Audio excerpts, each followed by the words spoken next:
Today's podcast is brought to you by Audible. Get a free audiobook download and 30-day free trial at audibletrial.com/spookshow. Then go over to morbidlybeautiful.com, as we are now part of the Morbidly Beautiful Podcasting Network. It has been established that persons who have recently died have been returning to life and committing acts of murder. Have you checked the children? I want to play a game. The box. You opened it. We came. Here.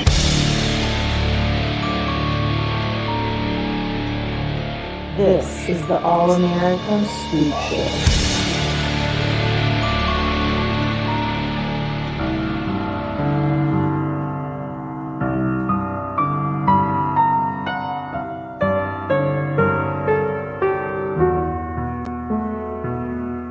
Hello and welcome to another edition of the All-American Spook Show podcast. I'm Josh and I'm joined here with Donnie.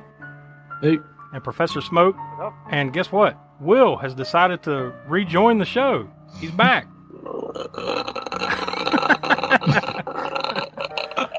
No, that's not someone sucking through a straw. That's his soul returning to his body, and now he's back on the show. Hey guys. Hey. Yeah, he's been on like hiatus and vacations and sickness and pestilence and plague and what?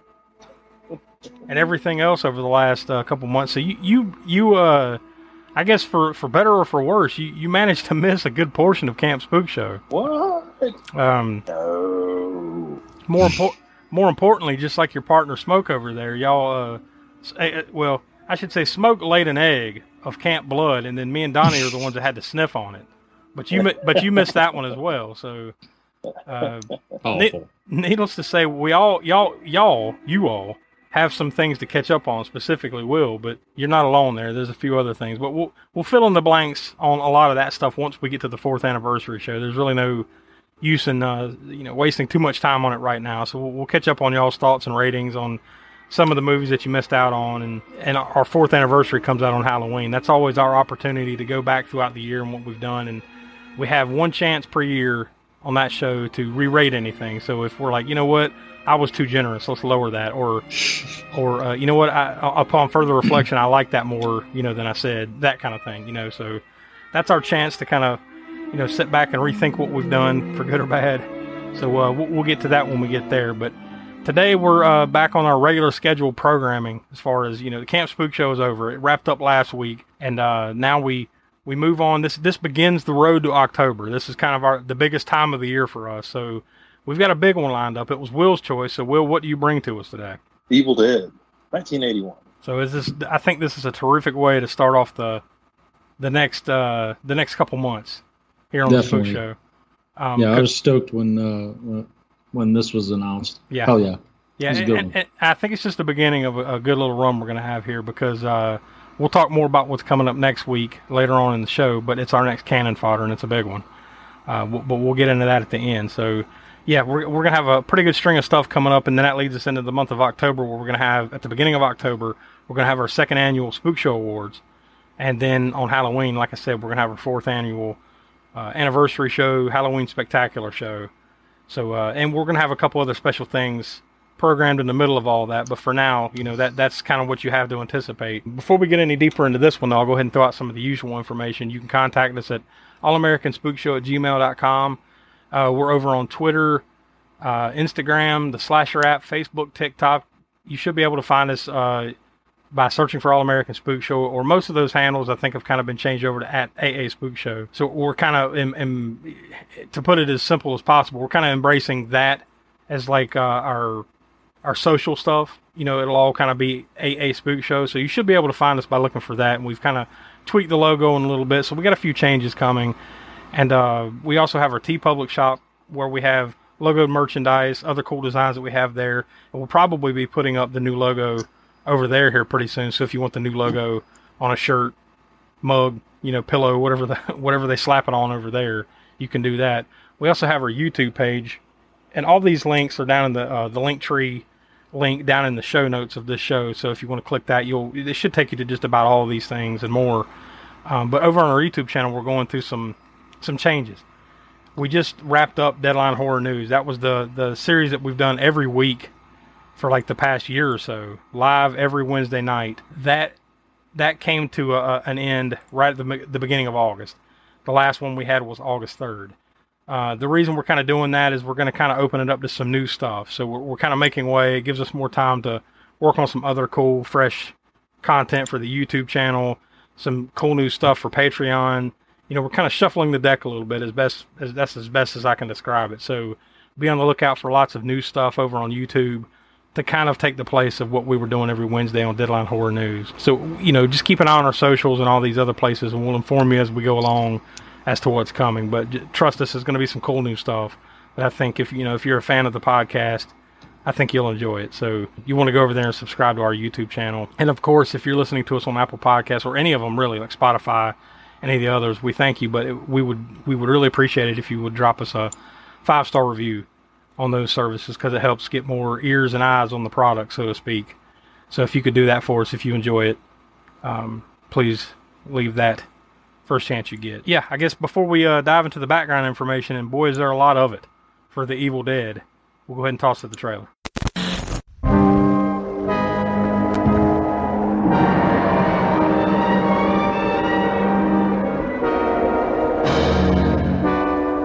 No, it was the woods themselves. They're alive, Ashley.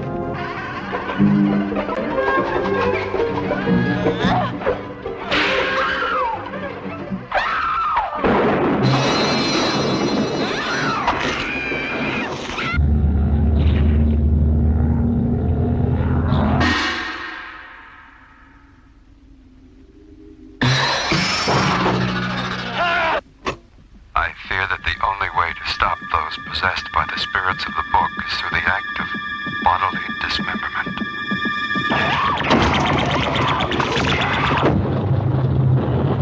I don't care what happens to her. She's your girlfriend. You take care of her.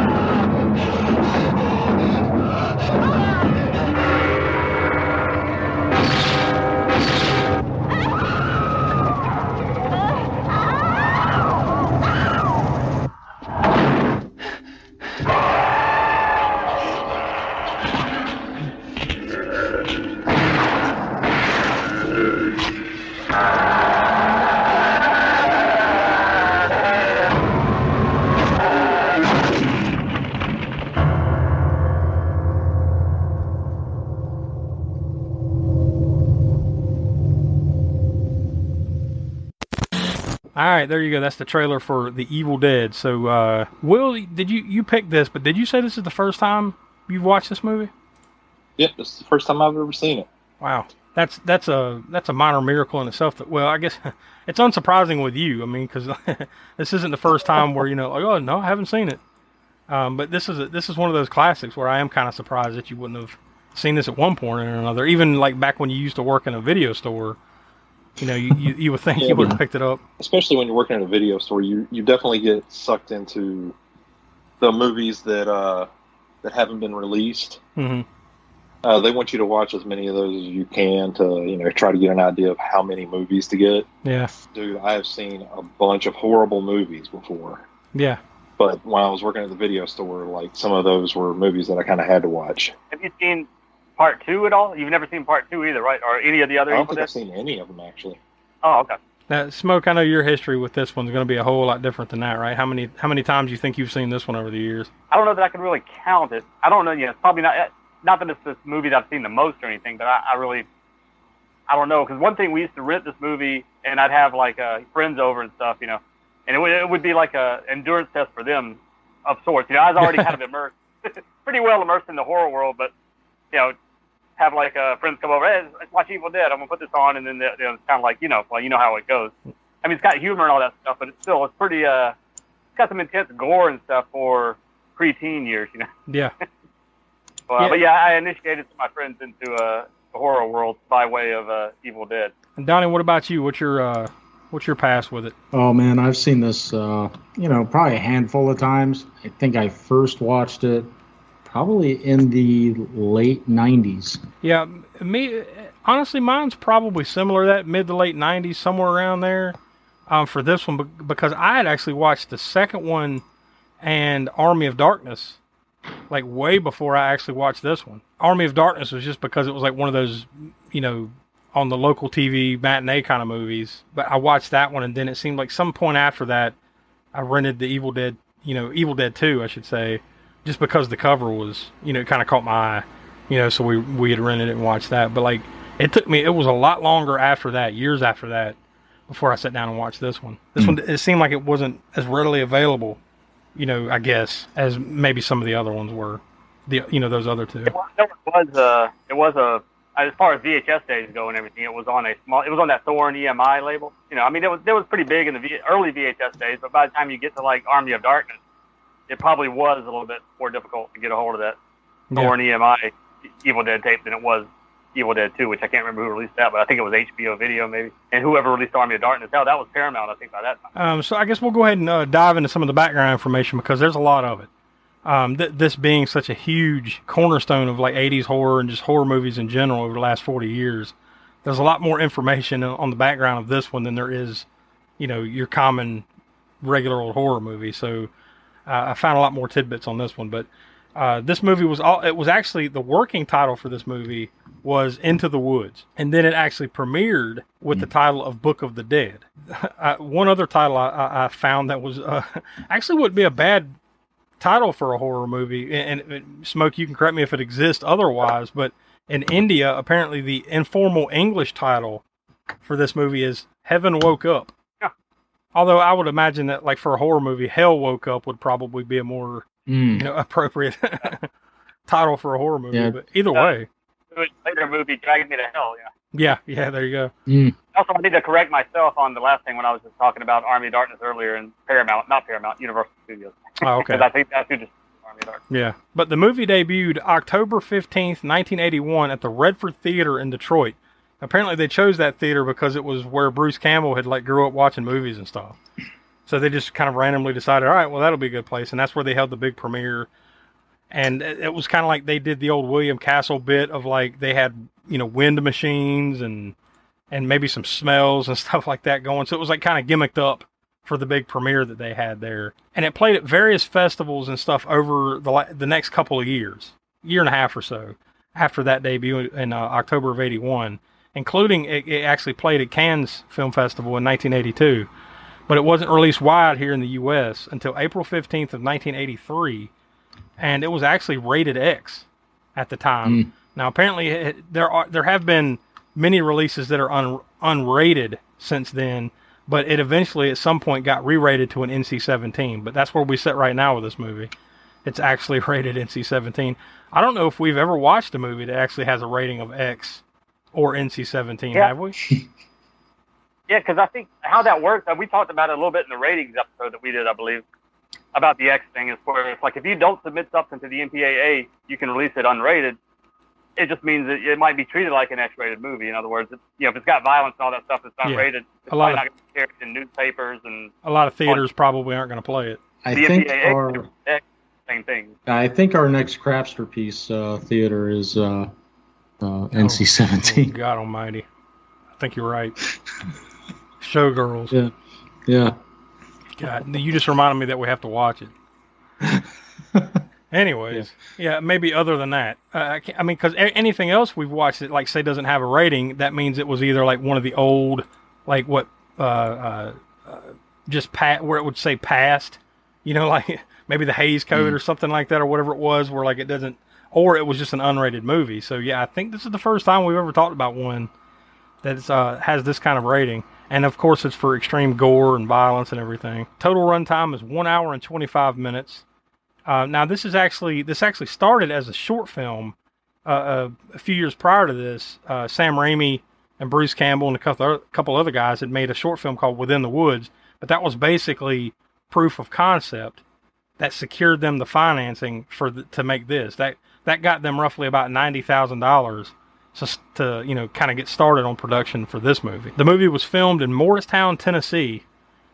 Trust me, that's up in the middle of fucking nowhere in the mountains. From November 14th of 1979 all the way through to January 26th of 1980, and apparently from what I read, it was a grueling shoot. That cabin that you see there, they all, basically the dozen or so, how many ever people they had on the cast and crew, they all lived in that cabin during that time period. Apparently it was very cold, obviously this time of year, right, from November to end of January in the Tennessee mountains. God, that's got to be the worst. But apparently it got so cold that, like, toward the end when they had shot most of the interiors, they just started dragging all the furniture outside and started burning it to stay warm. But people got sick, people got hurt, and injured during the filming of this and everything. So yeah, it was altogether. It sounds like it was a grueling shoot for that 12 weeks or so. And I think a lot of people just left before the end of it because I think it took them like way longer than he. Yeah, I mean that's that's the movie. So they, that's over 2 months with other people, which we'll get to. And did you come across the term fake jump? Oh yeah, well that's straight up in the credits. Like when you're watching the credits, it's like, all right, here's the 5 or 6 people they credited, and then there's like a list of 15, 20 people that just says fake shimp. Yeah. But yeah, it was done for a budget. It ended up being a budget of $375,000. Now the gross is weird because like the U.S. domestic gross was $2.4 million, but the worldwide gross is where apparently there's some weird back and forth there on that. One source says it only grossed like 300 something thousand internationally, but another source said it was like 26 or 27 million internationally. So you really kind of land on 2 worldwide grosses here. One is just 2.7 million if you're just including that small amount plus what it made here in the U.S., but the other one is 29.4 million if you believe that number. So as they always say, usually the truth lies somewhere in the middle. That'd be my guess. But either way, very profitable for a movie that was made for next to nothing in a cabin in the woods, literally. But producer Irvin Shapiro was actually the person that got this movie screened at Cannes in 1982, and who so happened to be there in 1982 was Stephen King. So he watched it, fell in love with it, started spreading the word, and that helped eventually kind of, down the line, New Line Cinema was able to pick it up, and then they were the ones that kind of facilitated the release in theaters, but they actually released it simultaneously on VHS at the same time, which was not something they did a lot back then. Smoke, did you happen to pick that up when it came out in 1983? Well, not in 1983, but sometime shortly after, because I do have that Thorn EMI tape I was talking about from. But I don't remember exactly when I came across it, because in 1983 it probably cost $79 or so. That's what I was thinking. I was thinking VHS would be like crazy expensive, or I say VHS, but I forget what year it was when they started making them more affordable prices, for regular people to buy. But not by 1983 they hadn't yet, unfortunately. But I did eventually buy it used when one of the video stores put it out there for like $5 or something. I think that's how I came across my copy. Now, there have been a lot of releases of this movie. That Thorn EMI apparently that was the first VHS release of it from 1983. And then there were other VHS releases of it over the years by, I think you even said HBO or something. I think one of them was HBO Canon, which yeah. There was something dealing there with, we'll cover this in some VHS episode later on, but Thorn EMI somehow, I believe, was bought by HBO. Yeah, it was Video a successor, yeah. They repackaged the film, and then apparently it got released again on VHS by Congress Video, but then eventually it finally made its DVD debut in 1999, and that was released by Anchor Bay. And then there were various DVD releases, and then it didn't get its first Blu-ray release until 2010. And then fast forward to 2018, that's when it finally released on 4K UHD Blu-ray, and that was put out by Lionsgate. So it's had multiple releases over the years, but I guess that 4K is probably one of the better, I would imagine, that would be one of the best quality versions that's ever been released. That's actually how we watched it, that new 4K release. Oh, well, how did it look? It was shot on, 16 millimeter, blown up to 35 millimeter, and then... So, honestly, is there any real point in watching? Well, first of all, I think I've said this before. I don't watch things in the true 4K, where you put the comb filter on and it gives that so-called soap opera effect, Yeah. Where the movements are a lot more fluid, so it kind of looks fakey to me. So I don't like that comb filter, that whatever. So I don't watch it that way. But most other 4K movies will look a little bit better than your standard Blu-ray, even if you don't use that filter. So, but this one doesn't.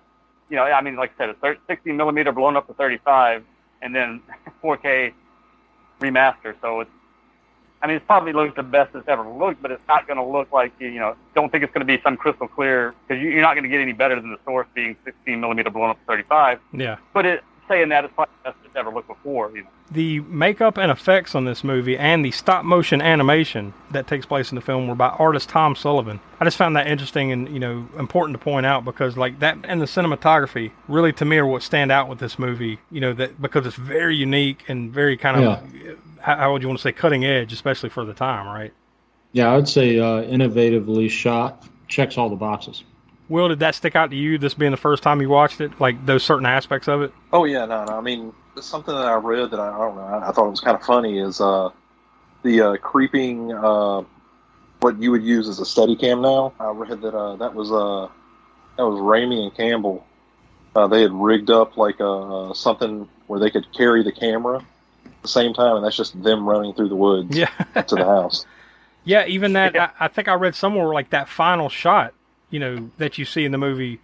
You know, once again, before I continue, we are a spoiler-filled podcast, so from this point forward, just remember, if you haven't watched this movie, and you definitely should, you should pause right now, go watch this movie, and come back. But we are going to spoil it if you haven't seen it, so fair warning. But that final shot that you see where it's kind of like the spirit or whatever, you know, that's kind of chasing after them the entire movie, it goes straight through the house and then kind of comes up behind Bruce Campbell and he turns around real quick at the end. That was like a bicycle. Just like a camera mounted to a bicycle drove straight through the house. That's awesome. Yeah. So it's cool to, you know, that I'm sure there's some, you know, I didn't go to film school, so you know, Donnie, you probably might remember, I'm sure there's got to be some name for these styles of that kind of thing, right? Like just kind of inventing things on the fly, doing things kind of just, well, let's just do it however we got to do it and get it done. That I just think that aspect, especially on this one, is really cool. You know, when you know about how they do these kind of movies and they're just inventing shit, you know, like, well, let's just get it done however we got to get it done. It's really cool to me. Yeah. I mean, it's part of the appeal is, you know, doing something that's never been done before. Not really so much that, but it's just like, well, let's just figure it out. Let's just make it happen. Yeah, they just want to make it look different and look cool. Exactly. Any money, you got no budget basically. You're trying to do these really technical camera moves things. Yeah.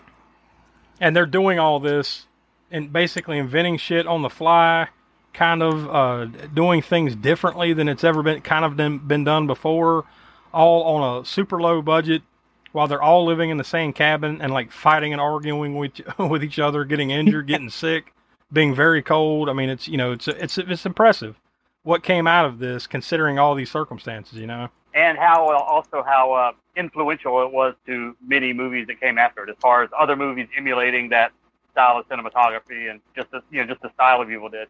Hell, we've had Street Trash. When we did Street Trash, whatever episode that was. That was early on. Some of 7, that I think. Camera thing. Yeah, when they run through the junkyard, that was basically the same style. I think they mounted the camera on something or whatever, just ran through and just emulating that Evil Dead style, just because it was so influential. Very. Now, did they take a bicycle through the junk hole as well? How do you think they were able to capture it in such great detail? But yeah, this movie was very influential and it was very successful. And because it was so successful, it spawned sequels. Evil Dead 2: Dead by Dawn came out in 1987. Army of Darkness came out in 1993. Then there was a kind of a soft reboot, remake, however you want to frame it, in 2013, just called Evil Dead, where they definitely take more of a serious approach to it in that one. It's kind of like, that one's more of an updated, very gory version of this movie, except a little less jokey, you know. Although this one, you know, really wasn't as jokey as, like, you know, the ones that followed it, right, Smoke? Like Evil Dead 2 and especially Army of Darkness have a lot of kind of like a slapstick element to it, you know. Yeah, way more. Well, I know Raimi, all of the guys, especially Raimi and Bruce Campbell, were huge fans of the Three Stooges and just slapstick comedy in general. So yeah, you could definitely see where they shoehorned more of that into part 2 for better. Some people want to say for better or worse. I mean, I think both movies are their own thing, but I was probably interested in Will's take on the second one when we get around to doing it, because I don't know if you know, it's basically, some people will say, oh, it's just a remake of part 1. Sam Raimi himself says that no, it's not. It's not a remake. It's like it carries on from the end of part 1 on to part 2. But I mean, really, honestly, I think we talked about it a little bit before. That It is kind of a remake when he had money to actually do some more of the stuff he wanted to do in the first movie. So regardless of how you look at it, whether you see it as a sequel or not, it's it's different. It's more humor and it's more money they had to make it, and it's its own thing that's very much different. I mean, similar, of course, but very different than the first movie. So I'll also be interested to see everybody's feelings once we get around to that Evil Dead from 2013, that remake, because I thought that was a really done remake. Really well done, I'm sorry. I'm eager to see it again myself. It's been a while, and that's actually, I think that's my wife's favorite remake. That Evil Dead remake. Yeah, it ranks pretty high for me, man. It's like top 5 or 10 remakes, horror remakes for me, for sure. They did a good job on, and I think it was Fede Alvarez that directed that one. Yeah. But then they actually made a television series, which I have still yet to watch myself. I'm ashamed. Eventually, maybe I'll get around to it. But it's called Ash vs. Evil Dead, and it originally aired on Starz, and then I think now, maybe as we speak here in August of 2022, I think it lives on Netflix, but it only ran for 3 seasons from 2015 to 2018. And then apparently at some point this year, maybe next year, who knows, there's a lot of like upheaval with Warner Brothers Discovery right now, since that merger. So they're kind of like shifting things around and everything. But Evil Dead Rise apparently is supposed to come out at some point this year. But, with all that stuff going on at Warner Brothers, who really knows at this point? Like, because I think it was supposed to go straight to HBO Max whenever it was put together, and, they said that this was going to happen. But with them kind of shifting strategies and everything, I've heard rumors that it could be going to theaters. So I guess we'll find out. Hopefully they don't shit can it all together and we never see it. But also this year, here in 2022, they released a video game, Evil Dead the Game. I've heard some good things about it. I haven't got to play it myself yet, but it does have the most, if not all, of the original cast lends their voices to the game. Yeah, I noticed that looking at the kind of cast and crew connections. Yeah. I did notice that. I've heard some good things about it, so, if you're a fan of horror games, that might be one worth checking out. This movie, of course, was directed and written by Sam Raimi, who would best be known for, obviously, these Evil Dead, these movies that we've talked about, but also Darkman, The Quick and the Dead, the Spider-Man trilogy from, the early 2000s or so. Yeah. The one with Tobey Maguire, Spider-Man, that trilogy was him. Drag Me to Hell, which underrated in my opinion, and that's one that we've got to get to here on the show. I love that movie. And most recently, Doctor Strange in the Multiverse of Madness. He kind of went back to the comic book movies with that one. He directed that. So obviously he's known for a good handful of other things, but those are kind of some of the highlights there for Sam Raimi. It stars Bruce Campbell as Ashley Ash J. Williams. He is actually an executive producer on this movie as well. I think going forward too, I think he was always kind of a partner with Raimi in that. But he would also best be known, other than these movies, as Bubba Hotep. Or in the movie Bubba Hotep, he plays Elvis and something else in that movie. He's in the first 2 Maniac Cop movies, Sundown, The Vampire and Retreat, Waxwork 2, Lost in Time. I mean, he's got tons of credits, lots of TV work, lots of smaller, straight-to-video type movies. So yeah, Bruce Campbell is well-loved, not only in the horror genre, but like cult movies and B-movie type stuff. I mean, like, Bruce Campbell's the man. It also stars Ellen Sandweiss as Cheryl. This is funny, like, this was the last thing that she did all the way up until 2006. And I found kind of a theme with that, too, with the 3 ladies that were in this movie. You've got Ellen Sandweiss, who plays Cheryl. You've got Betsy Baker, who played Linda. And you've got Teresa Tilly, who played Shelley. Almost all 3 of them, pretty much all 3 of them in various ways. They might have done 1 or 2 other things after this and then just went away until about 2006. It's like they all decided to come back together, like, fuck it, let's get back in the business. And then they all just started doing a bunch of random movies and stuff after that. Ellen Sandweiss was in the movie Satan's Playground. All 3 of those ladies were in another Sam Raimi movie, Oz the Great and Powerful. Richard DeManicore, I think is how you say his name, is Scott. He's the only other cast member we'll speak of here Well, other than one more. He was in another Sam Raimi movie a little while after this called Crime Wave, which apparently that one flopped. Betsy Baker, like I just mentioned, she was also in Sharp Objects, Hand of God, and Teresa Tilly was also in Back in the Day and The Prototype. So they've been busy over the last 15 years or so, but it's kind of weird to me when I was looking at it that all three of them pretty much just like, all right, well, movie business not for me, and then they all decided around the same time, like, hey, fuck it, let's do it again, you know? And they're active to this day, so I don't know what happened. Yeah, people take kind of breaks, and it's not so much, we've said previously, well, this movie ended their career. Yeah. But like Phoebe Cates, she left Hollywood to, I guess, raise her family. Maybe that's, right around. Yeah, and that could be the case here, too. I mean, you don't want to make assumptions, like you said, but that does happen a lot. Like, maybe they made this early, in their early 20s, mid-20s. They all decide to go have families, and then, you kind of have to raise your kids for 20 years or so, and then you can come back and, do stuff again. So maybe that's the case with all three of them. Who knows? But the only other one I'll mention is Ted Raimi, Sam Raimi's brother. He is one of the fake chimps in this movie. He has appeared at least one other time before here on the Spook Show. And Donnie, you might mention that. I won't even give it away. I appreciate it. Yeah, I won't give it away. He has appeared one other time. So when we come around to the connections, Donnie will point that out. But did you guys have anything else you wanted to talk about before we get into the meat and potatoes of this movie? Oh man, you'd mentioned the cabin. The cabin is no longer there. Yeah, because otherwise it'd be kind of cool. Like, it's not too awfully far away from where we all live, here in the Charlotte, North Carolina area. I wouldn't think it'd take you no more than 3 or 4 hours to get over there from here. So, yeah, if there was something still there, it'd be kind of cool to take a road trip up and see, what's left. Honestly, even to have, like, coordinates just to go up there, like, okay, this is where it was. Yeah. That's still cool. I think I did read something that the cabin itself is gone, but the only thing that's left is the chimney.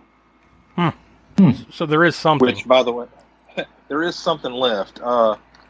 Also, apparently they made like a little time capsule and put it into the chimney. That is awesome. Yeah.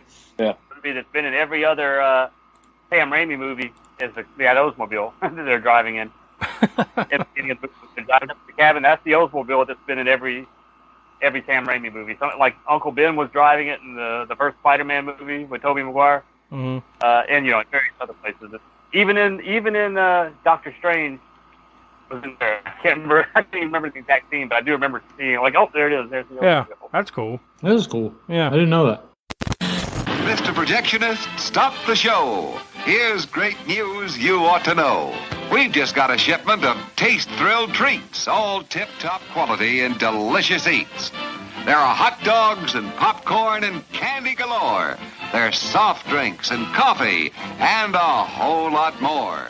So direct your steps to our refreshment stand to enjoy the finest snacks in all the land.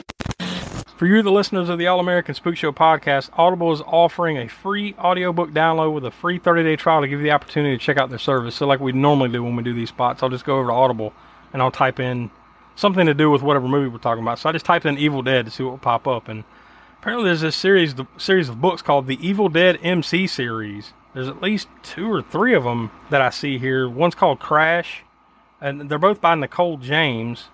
And the first book is about 10 hours. The second book is almost 19 hours long, but it looks like it has nothing to do with, the Evil Dead or anything even like horror related. It's just, it almost kind of looks like a romantic novel about bikers or something. But for some reason it's called the Evil Dead MC series. I don't know what the fuck it is.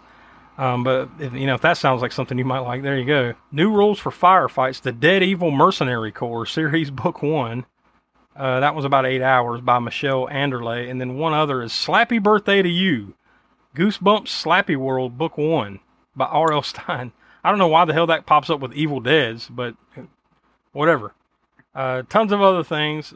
Most of it doesn't look, horror related, believe it or not, somehow. But there's a bunch of other stuff on here. So, you can go over to Audible and check it out yourself. Just type in Evil Dead and you'll see. But if any of that sounds interesting to you, you can go Download your free audiobook today by going to audibletrial.com/spookshow. Again, that's audibletrial.com/spookshow for your free audiobook. So as we do here lately, I'll go over to IMDb and I'll type in, or I'll go look at the pages for the plot summaries and see what pops up. And this one actually's got a handful here.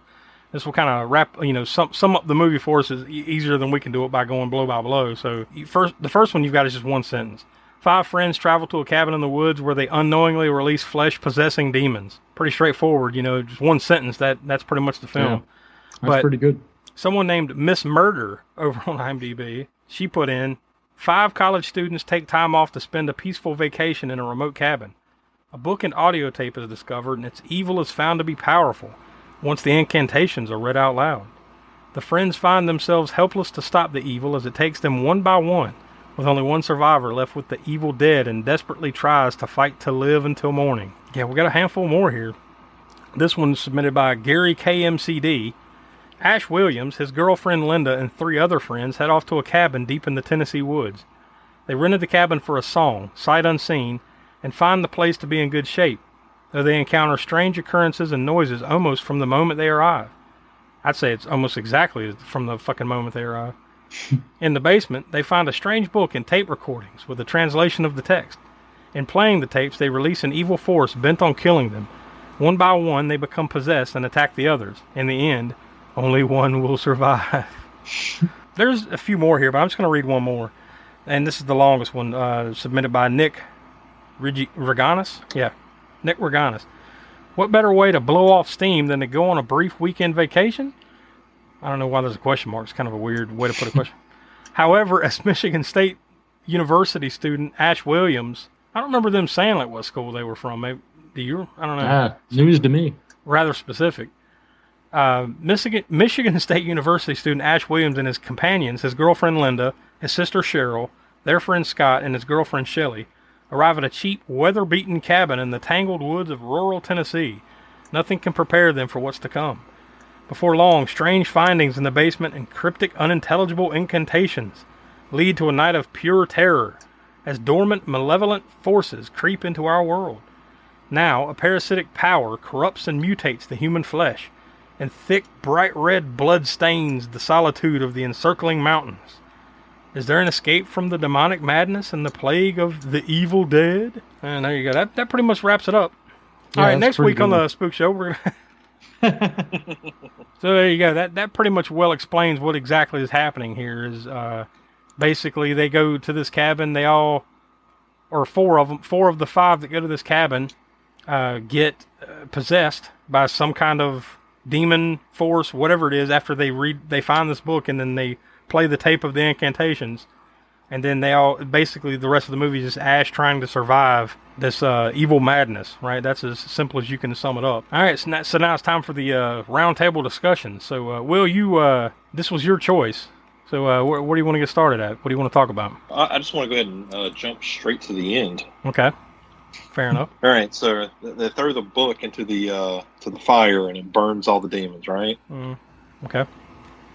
So what else could you do to the book? Could you hold it in water? Would it drown the demons? You could chop it up, I guess. I don't know. They didn't have any water though. But it just makes you wonder if certain other things could happen. I didn't say it. You did. I'm just curious what all you could do to this book and how it would affect the demons. Who the hell knows? Somebody's found out, probably, or would find out. Somebody. Yeah, I don't know. I think that the like we talked about a little bit earlier, that everything that they did here with these camera angles and everything, that something is chasing you camera look, I think it's really so unique with this. Like it really sets it apart, the whole movie. Like if you didn't have that element in this movie, I don't know if I would have liked it quite as much as I did. And I don't know. I don't know if I'm alone there. Just because it does have such a unique look, and of course the gore, and everybody that's in it does a good job of what they're asked to do here. Obviously, Bruce Campbell as Ash really stands out. But I think if you take a lot of that inventiveness, those shots, that kind of hovering over the swamp kind of shots, and those Dutch angles and weird angles that they took, and if you take that out of it, I think this movie is just kind of another of that time period, in my opinion. Yeah. I mean, there's really, yeah, if you take all of that out, there's nothing special about it. Because it was so unique and so inventive and everything, I think that lends itself to be kind of what it is and what it turned out to be. And, that was, I think that was a really big part of this movie. Yeah, it definitely sets itself apart. Yeah. Yeah, the movie that I actually watched just before this was Madman. Mm-hmm. Like, just in the first, couple of minutes of, just seeing the different camera angles from Evil Dead, it definitely, grabbed your attention and kind of put you in the mood a little bit more for the whole, ride along with the movie. It is kind of, I just thought of it, it is kind of ironic that our first movie out of Camp Spookshow is a movie that's in a damn cabin in the woods, basically. it's not far off of, the same kind of movie in a way. We are. I think Madman is a pretty good example, or not example, but a fairly good comparison in the sense of it's a movie that came out almost at the exact same time, and you can see I guess what I'm getting at is you can see the difference of a quality filmmaker or one that will eventually come to be with Sam Raimi, versus the people that put Madman together. Not to shit on Madman, but a movie made at the same time is so influential and cutting edge when compared to something like Madman. You can definitely see in the first couple of minutes the craftsmanship, the inventiveness. Yeah, it's just different. Like I said, and for a movie that came out at the exact same time period, made around the exact same time as Madman, and you can see a major difference between the two, creatively and just the finished product. Well, and also those camera angles, those inventive angles and everything weren't for nothing. They were, because he could have just said, well, let's just throw this, let's just do this angle here and do that, and just for shits and giggles. It'll look cool if we put the camera in the corner. It actually added to the atmosphere of the demonic possession type stuff that was coming later. Like even the car going across the wooden bridge, because they had the camera on the outside, and just how the car kind of glides past the camera, and the camera follows behind it as it's going up the trail to the cabin. Yeah. Adds eeriness, kind of foreboding type stuff, rather than just, hey, let's do some cool camera angles for the fuck of it. Yeah. By the way, that bridge got blown all to hell, didn't it? When they went across it, and then when they came back to go, it looked like somebody just grabbed a hold of it and just twisted it. Oh yeah, it's just up in the air. Yeah. How about when they're on the way to the cabin and there's some random guys just he just honks the horn by accident, and then those guys are like, yay, hey. Yeah. One of those guys was Sam Raimi. Yeah, I saw it was him and someone else, right? Someone else that worked on the movie that were the guys. I think it was Tom Sullivan. I didn't see this, but I did read. Apparently, in the shot where you see them actually pull up to the cabin, the girl that's in the front seat, she's not there anymore, and apparently it's Sam Raimi riding up in the car. Yeah, and really, I will say they waste no time. In this movie, you have the setup of them driving to the cabin or whatever, but once they get to the cabin, they waste no time. It's under 10 minutes. Cheryl is already kind of being haunted and then somewhat possessed, and then, or at least freaked out, and then that cellar door just opens up on its own and everything. So they really don't waste any time. I know it's kind of a short movie, right? An hour and 25 minutes, but they really don't waste any of that time. All right, let's get to it. There's very little. There's, I think, enough character work to make you care about the characters, but not too much, that it weighs it down. They just kind of get right into it. Pretty much from the moment they walk up to this cabin, and that swing is on the porch, and it's hitting the side of the house, and then as soon as he gets the key, or no, isn't it as soon as he opens the door? Yeah, as soon as he unlocks it. It just stops completely on its own. So something's up within the first 5 or 6 minutes of this movie, so I like that pacing. I like that they kept it going throughout the movie, but also right at the beginning, you're in for some shit right away. And by the way, that cellar door that opens up, and then they go under the cellar. There's no way that cellar is under that cabin. That's a massive cellar for this small ass cabin. Yeah, I did actually. I read that it was the cellar. Okay, so they did dig about I think it was 3 or 4 feet down in underneath the subfloor, mm-hmm. but just to get a couple of shots, but probably just enough for them to kind of disappear up under the steps when they go down.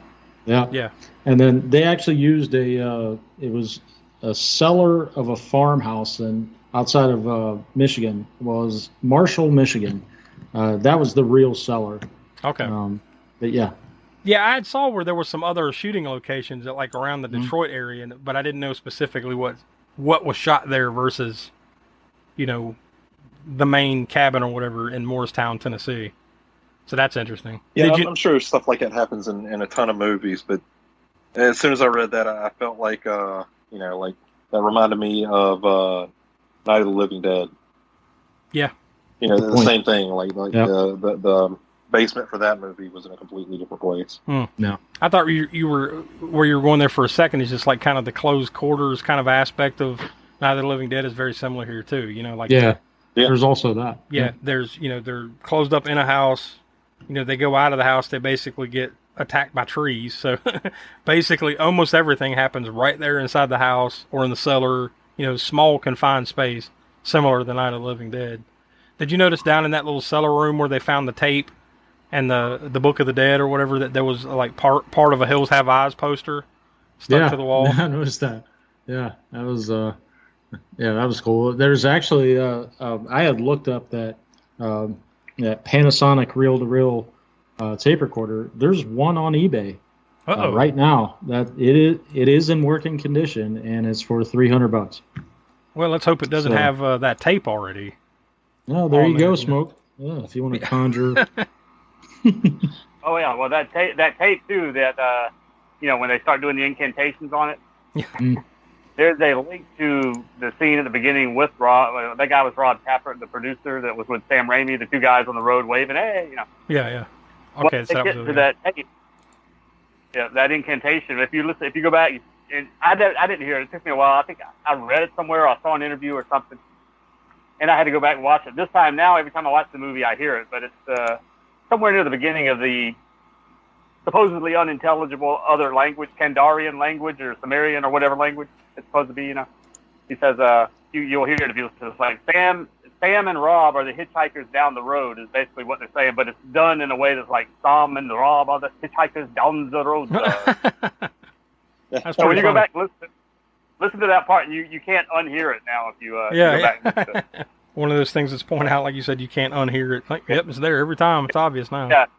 Every time now I hear it, it's just like that. But every other time I've seen it, probably 10, 15 times, I'd never heard it until I heard, Sam Raimi or Bruce Campbell talking about. That's what they were saying, and I went back and listened to it. Yeah, now you can't unhear it. The posters, too, like you were saying, that Rip the Hills Have Eyes poster was a reference to The Hills Have Eyes. There's a Jaws poster that was ripped. So that was kind of like Wes Craven, I guess you said. That was kind of like him saying, Jaws isn't scary. The Hills Have Eyes. That's scary. Mm-hmm. And so in this movie, that's why Sam Raimi did this. He put that Rip Hills poster basically saying, like, Evil Dead, Hills Have Eyes is a shit. Evil Dead, that's scary. Yeah. So then in the Nightmare on Elm Street, they had Evil Dead in that movie. If you remember the scene where Johnny Depp gets killed in Nightmare on Elm Street, he gets sucked into the bed. He's watching Evil Dead on the TV in the room. So that was just them going back and forth. That was what Craven saying. No, Evil Dead. Night of the Living Dead. Kind of under the table barbs.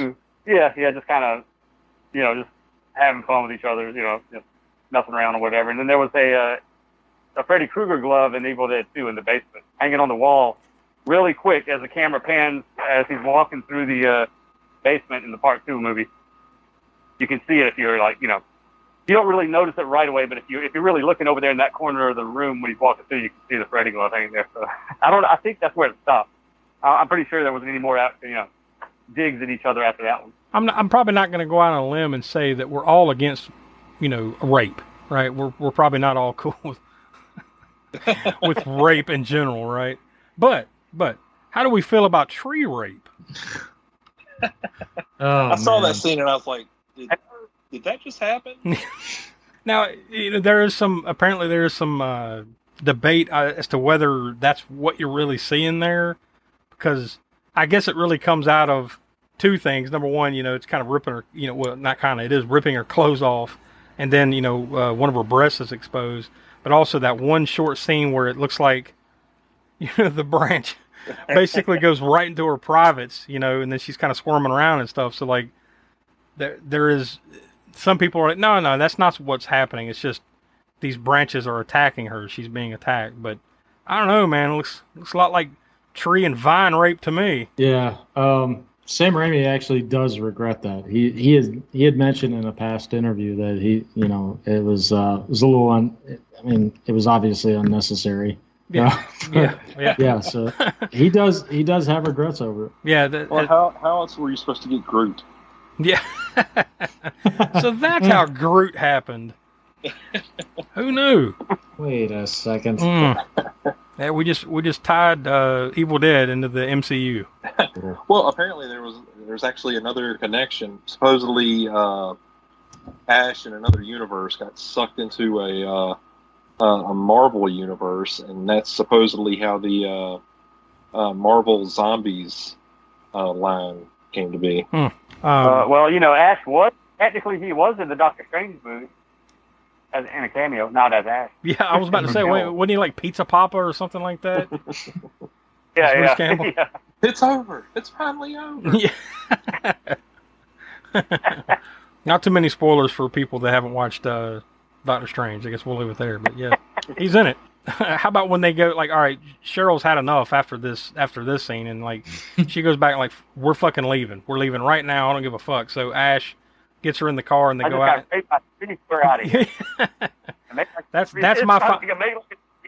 That's my final straw is tree rape. So they leave and then the bridge is out. So they have to turn back. And then almost as soon as they go back, Cheryl turns around and she's possessed. It's like, bam. That escalated quickly. But because of the time frame of, when this movie was filmed, there's definitely like restrictions on what they could do. So like especially the makeup of the women turning into the demons. Yeah, is very abrupt, and all of a sudden, I hate to keep harping on like the inventiveness of the camera angles and everything. God, this was just such a fun movie to watch. Yeah, the makeup and effects, especially for the time period, are very well done. But everything about it is, like I said, the pacing. It just keeps moving. There's not much room to breathe, man. It just keeps going, and that is what makes it fun. There's not very many. It doesn't slow down. Yeah, it definitely works in its favor there. Yeah, Good point. I mean, there's plenty of times. They cut it down properly because I think it was like over 2 hours. Or the original cut. Yeah, I saw something where I think it was 117 minutes. The first cut, and then they had to cut a lot of shit out because apparently there was going to be something. There was going to be more story about. I think it read something about like all these people had done something in their past, so it was going to kind of bring up. It was supposed to be more drama. They had drama in there. I mean, mixed in with the horror, it was like less humor, more drama, and the horror elements, of course, too. But, I mean, thankfully he did what he did to it, cut it down, and knew what to do to turn it into what it became. Yeah, no doubt. Because I'm sure all that other stuff just would have weighed it down and not made it what it is today, that we were just talking about. So yeah, good call on that one. But yeah, like there are plenty of movies that you hear the budgets like hundreds of millions of dollars. But this just goes to show you, like, man, you get the right people. I mean, your scene literally can be a house for an hour and a half, and it's awesome. Yeah, you can do more with less. It was interesting to see. Like, I think I saw like the budget for this movie. What was it? Around like $350,000. Yeah, I think the final number I saw was like $375. Meanwhile, Raimi, like years later, does I think it was Spider-Man 3 for $350 million. Yeah, it's crazy. And which one is more endearing and many people would watch over and over and over again? Between those two movies, which one? Just goes to show you that if you do the job correctly, not to say that he didn't do it correctly on Spider-Man 3, there's a lot of cooks in the kitchen when you're talking about a movie that's costing $300-something million. But yeah, it just goes to show you that like a creative person, that's willing to take some chances and do some new stuff, can really spit something out, can spit out gold. So Linda in the movie, she gets stabbed in the Achilles with a pencil. That was funny, man. That was kind of brutal, though, right? I mean, in and of itself, it's like motherfucker, She just gets stabbed, and then it's not just stab. It's like, it's not just a stab. It's like stab, dig, twist, dig. Oh man, you know what? It actually reminded me of, and this is because what was it? I had seen, and I want to say Yeah, I saw Evil Dead before I saw this awful fucking movie, but there was this awful fucking movie called Bleeders. Oh God. Yeah. But yeah, it was very similar. To, Yeah, I a think we scene watched where, that one together. Yeah, Yeah, we I think did. we did. Yeah, Yeah. yeah. There was this scene in that movie where it was very similar to the pencil to the Achilles, and I was like, oh yeah. Yeah. Like, Oh, that's where they got that. yeah. That's it. Well, Yeah. and I was guessing, like, I guess before I heard the part that you mentioned about there was supposed to be like more backstory about each of the characters in the movie. Yeah.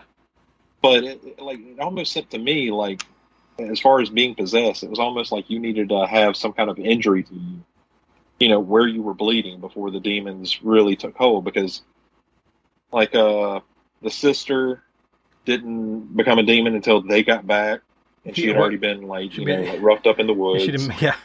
Then the girlfriend with the ankle?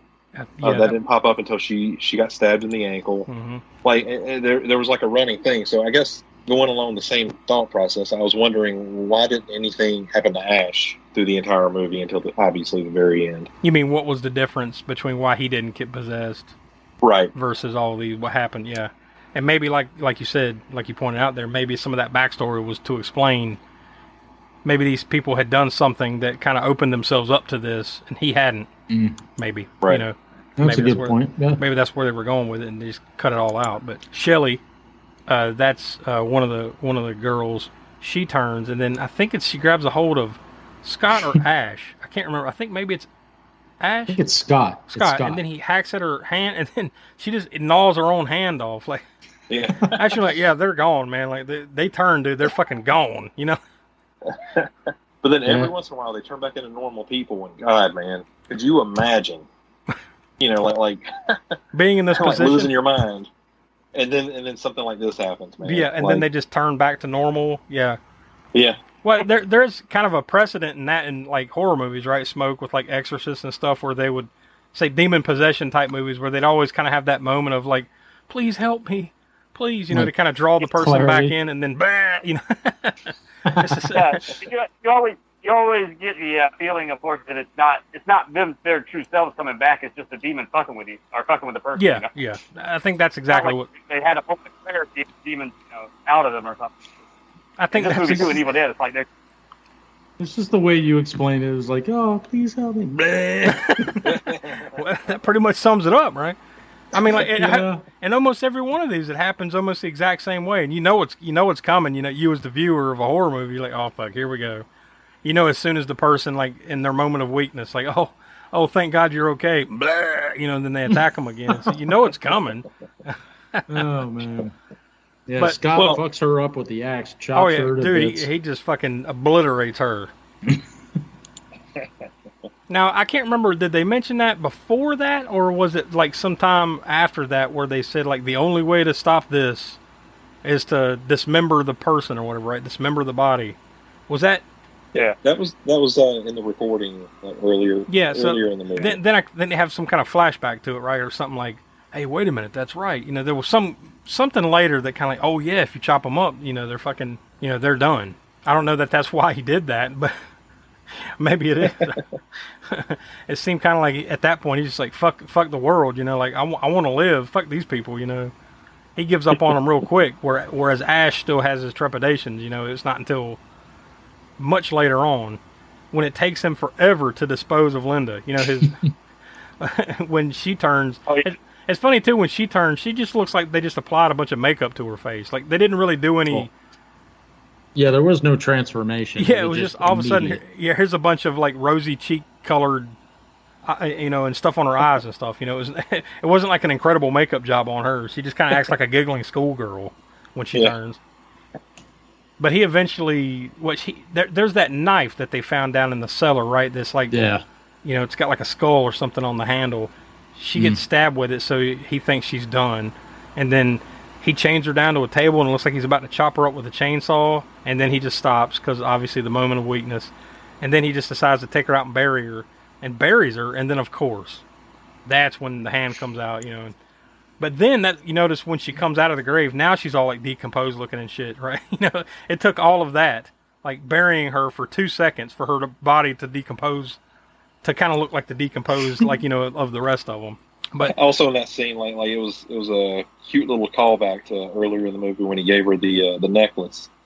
The I'm gonna look at you and then I'm gonna act like I'm asleep, and then cut to the end. I'm gonna look over at you, dead, but I'm like staring at you, and then as soon as you look away, that scene just seemed like it took forever. That was probably the only time in the movie where I really felt things slowed down a little bit. It was just her dealing with her, or him dealing with her. I guess that's to kind of slow down. Let's all take a breath here for a minute. Slow the pace of the movie down because it's going to speed up again. I guess is the thinking, but that was the only time it is. Final flourish. Yeah, that's the only time in the movie where it's like, good Lord, just do something with her, Jesus. It just seemed a little drawn out, But then he ends her with chopping her head off with a shovel. Just more or less, like really hardcore pushing his humanity, his love for his girl. Yeah, and that's completely understandable if in a real situation like this would ever happen. But if this situation happened, that's the way it would be. Like, fuck, I can't do this. This is my girlfriend, my wife, whatever, this is someone important to me, so you would have hesitations. It's natural, but it just seemed to slow down a little bit there. That's all. But then he ended her real quick with that shovel, though. Sorry to go back. This probably should have been something that we brought up earlier in the show, but it just popped up in my head. Apparently, that scene where they sit there and they're listening to the tape earlier in the movie. Yeah. Apparently. They were supposed to be smoking weed during this scene. Oh, yeah. And then they decide, you know what? Hey, let's really smoke weed. And all of that had to be reshot because apparently they were just out of their gourd. Yeah, probably just laughing and... Yeah. Especially if they didn't show them smoking on the, like, why are they acting like they're high? But, you didn't see it happen. Yeah. Right after that, though, when, like, he finally, like, disposes of her, like, literally by, like, one swipe chopping her head off with a fucking shovel, which is, bravo, dude, you're fucking He-Man, right? But once you get past that and he goes back into the cabin and then the blood starts pouring out of the pipes, or, like, no, he cracks the pipe down in the cellar or whatever and the blood, like, pours all over him, and then blood starts coming out of the light plugs and the lights, and the light bulbs in the ceiling, or, in the ceiling.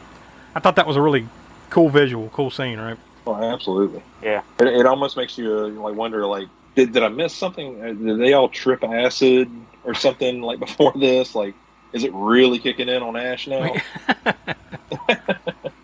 That explains everything. All this was just an acid trip, and really he slaughtered everybody he was there with when he was on a bad ass.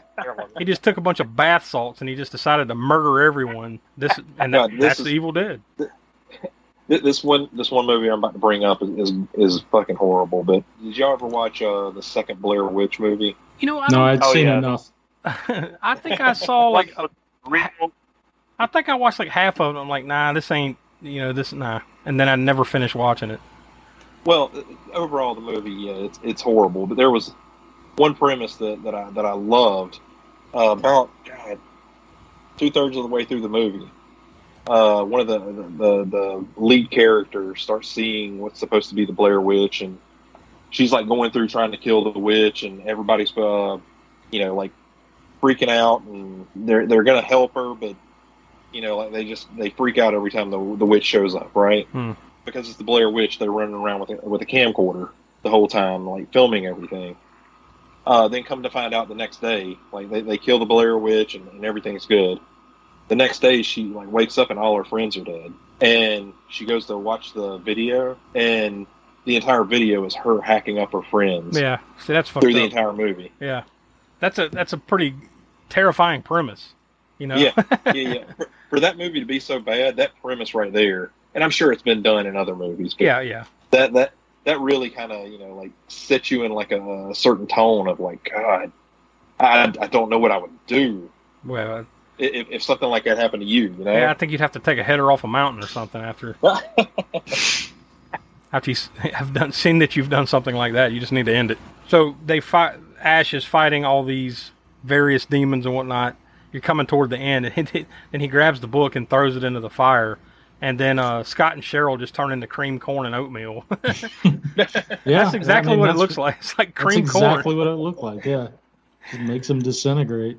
They should have put some food coloring in there or something, because it looked like fucking, it just like, well, they clearly used oatmeal and cream corn, Just a little bit of red or coffee or something probably would have made that look more gruesome than it was, but I'm sure that was the last thing they ate. Yeah. Maybe by that point, fuck it, let's just get this thing over with. Speaking of the scene right before that, when she puked the milk up, that was the milk worked for that scene. I guess it was right before that, right? Fell back to the floor and the milk, just white stuff shot out of her mouth. I think that was when she fell back and that knife went into her back, and then that's right there, that milk goo. And also stop motion effects.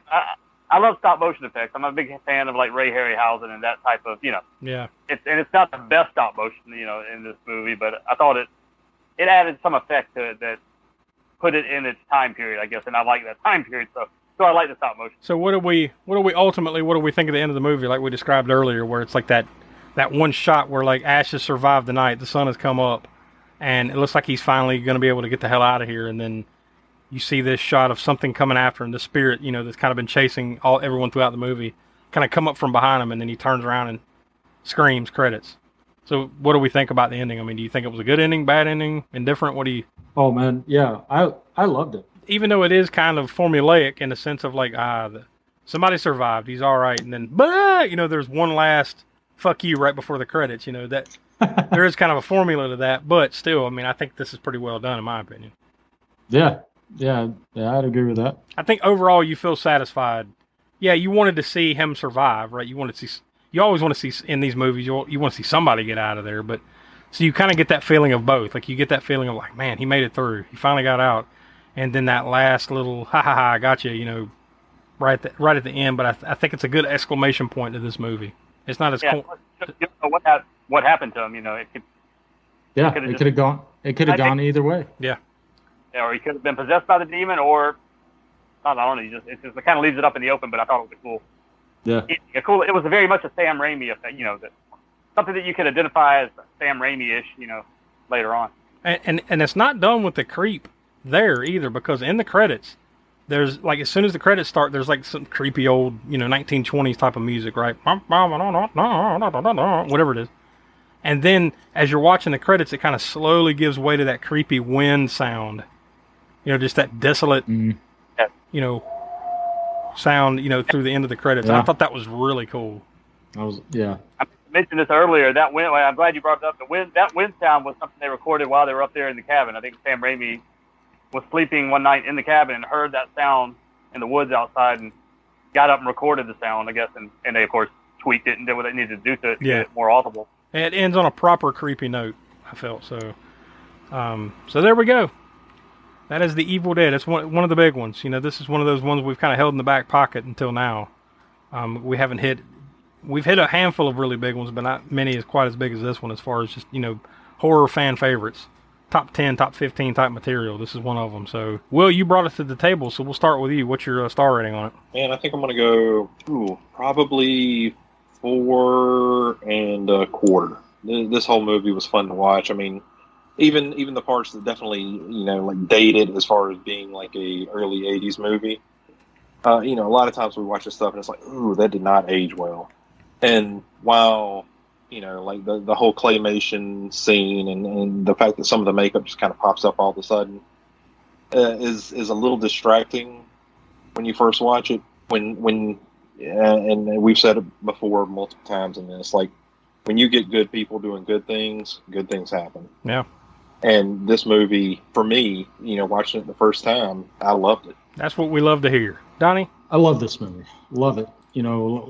Like we've already mentioned, it's creatively shot. We all love the violence, the gore, the practical effects.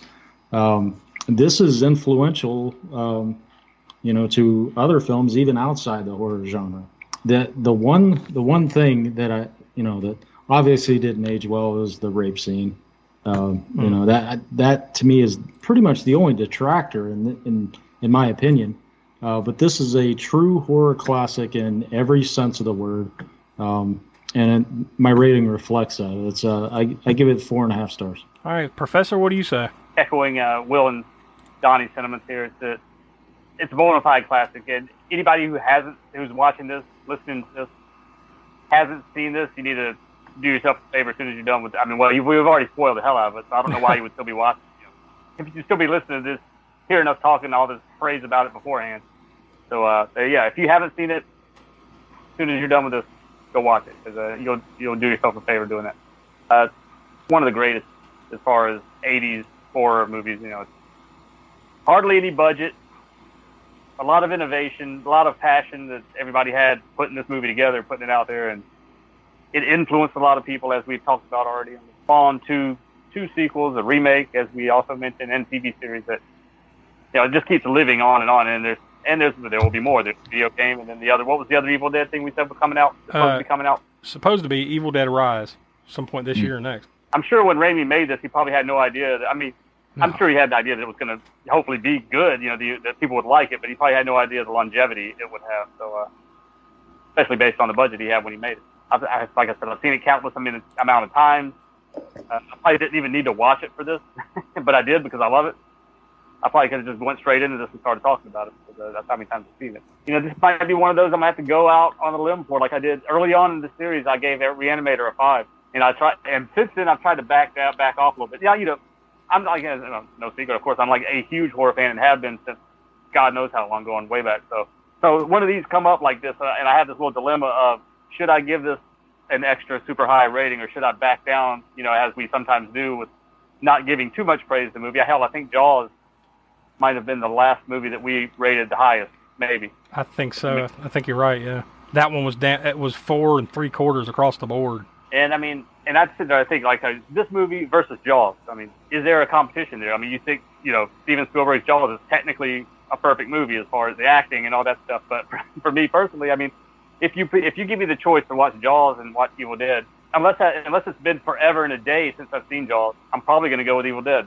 So I think I'm going to have to go with a 5 one. Yeah, honestly, dude, it's a tough thing to argue, and that's kind of what I'm going with as far as like Jaws, because like it is the highest one that I've rated at 4 3/4. It's a different kind of movie, but for a lot of the same reasons that I enjoyed it, Jaws, I enjoyed this for what it is, just like I enjoyed Jaws for what it is. Two different types of movies, but both very well done for what they both aim to do.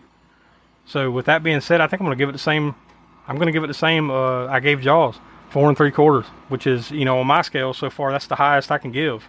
And I'm sure, like you said, we're going to have more, that will get up into this area. But yeah, this is a pretty big one for me. So I'm going to go 4 3/4. Not quite a 5. I can't quite do it yet. I haven't found the one yet. I don't know if this is it, but I'm going to go with that for now. So we got until the 4th anniversary show, like we always say, to kind of rethink it if we want. But for now, I'm going to stay there. So that means all 4 of us together gave it a whopping 4.63. Wow. So yeah, that's needless to say. And this movie is a classic, and it doesn't need our approval, but no. And you probably didn't even need to listen to us to tell, to tell you to go watch it. You should know enough about horror movies if you listen to this to know you need to go watch this one. So, Will, I'm just glad you picked it, but I'm just glad you enjoyed it, because this is a bona fide classic and one of my favorites of all time for sure. So, good pull. It was fun. Yeah. Yeah, that was awesome. I'm eagerly anticipating your take on part 2 when we get to that. Yeah, well, maybe we'll have to we won't wait so long for that one that we did for this. Well, hopefully we'll get to that one sooner rather than later, just so we can see what you got to say about that. But Donnie, I'm going to go ahead and throw it to you first.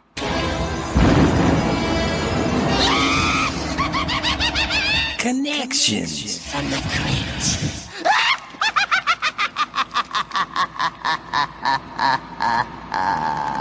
I'm gonna add a couple extra ha-ha-has into the end of it. as see if you notice. We actually alluded to this previously at the earlier part of the show. I appreciate you not stealing my thunder there.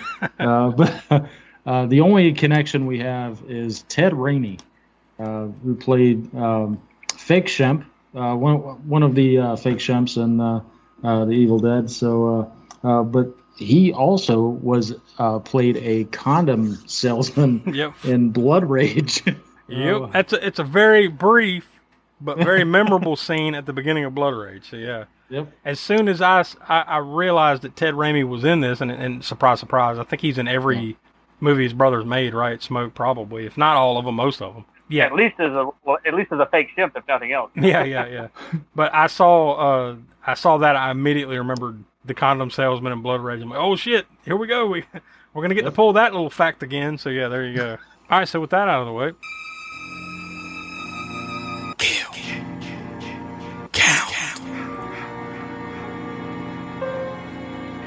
We haven't had the kill count in a little while since you haven't been around as much lately. I think the last time we had a kill count was Never Hike Alone. So what do you got for this one? Well, it's going to be 4, but it just depends on, like, when do you consider somebody dying? When they're possessed or when their possessed body gets killed? You know, multiple possessions in here, then dismemberment, disintegration, decapitation. And there's a lot of stuff going on in this one. But ultimately 4, but, you know, plenty of people died twice in this one.